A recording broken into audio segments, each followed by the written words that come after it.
Favourite serials இனி டிவிக்கு முன்பே சன் நெக்ஸ்ட் ஆப்ல ஜாலியா எல்லாருக்கும் முன்னாடியே பாருங்க.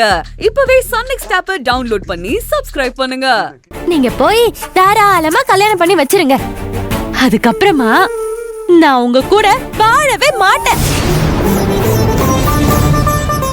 அந்த பஞ்சாயத்து தலைவரும் அவங்க மகனும் வேணுமா இல்ல நான் வேணுமான்னு முடிவு பண்ணுங்க. இந்த ஈஸ்வரி வேணுமா இல்ல அந்த மருதமுத்து வேணுமா?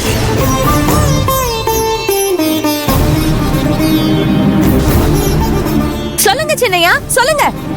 எனக்கு நீதான் ஈஸ்வரி முக்கியம். நீ இல்லாம நான் இல்ல, ஈஸ்வரி இல்லாம இந்த அழகு சுந்தரம் இல்ல. நீ சொன்னதெல்லாம் உண்மைதான்.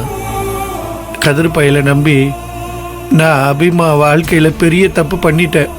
அவனை நம்பி ஏமாந்துட்டேன். அபிமாவோட வாழ்க்கை எப்படி ஆனதுக்கு காரணம் நான் தானே. அது வாழ்க்கையில கொஞ்சம் கூட நிம்மதியும் சந்தோஷமும் இல்லாம போனதுக்கு காரணமே நான் தான். அந்த குற்ற உணர்ச்சிய என்னை ஏற்கனவே கொஞ்சம் கொஞ்சமா கொண்டுகிட்டு இருக்கு. அந்த பாவமே போதும். மறுபடியும் துளசிக்கும் இந்த மருதமுத்துக்கும் கல்யாணம் பண்ணி வச்சு நான் இன்னொரு பாவத்தை பண்ண மாட்டேன் ஈசு, பண்ண மாட்டேன். என்ன மன்னிச்சிரு ஈசு. நான் அந்த ஐயா கிட்டையும் மருதமுத்துக்கிட்டையும் இனிமேல இந்த விஷயத்துல நான் தலையிட மாட்டேன். எனக்கு இதுக்கு எந்த சம்பந்தமும் இல்லை, நானே சொல்லிடுறேன். சரிதானே? சரி.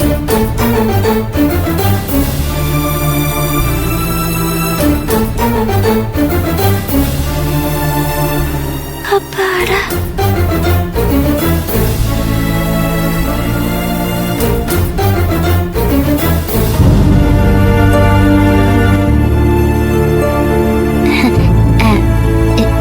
எக்கா, எப்படிக்கா அந்த துளசியோட நடிப்பு? சூப்பர் துளசி, சும்மா கிழன்னு கிழிச்சிட்ட பாரு. சரியான நேரத்துல அபி விஷயத்தை எடுத்து விட்டு சின்னையாவுக்கு ஞாபகப்படுத்தி குற்ற உணர்ச்சியில அவரை தவிக்க விட்டு நல்லா போட்டு தாளிச்சிட்ட.